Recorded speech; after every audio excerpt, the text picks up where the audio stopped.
Good evening বন্ধু। দেখো good evening. আজ এসছি দাদাপির মার্কেটে, এসছি তোমার দাদাভাইকে নিয়ে। কী যে কিনবো গরমে কিছুই বুঝে পাচ্ছি না বন্ধু, বুঝতে পারছো বন্ধু?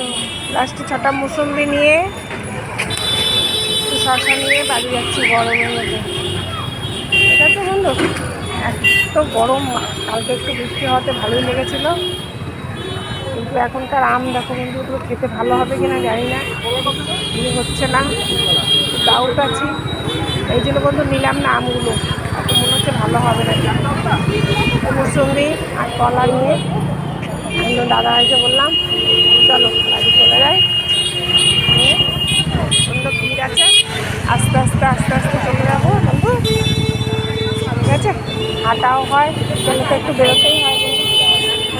তাই তো প্রচুর গরম, ভালো লাগে না বন্ধু। বেরোতে তো হবেই, তাই না? তাহলে রাখি, আস্তে আস্তে আগের দিকে যাই। ঠিক আছে, তাহলে রাখছি। গুড নাইট হয়ে যাবে।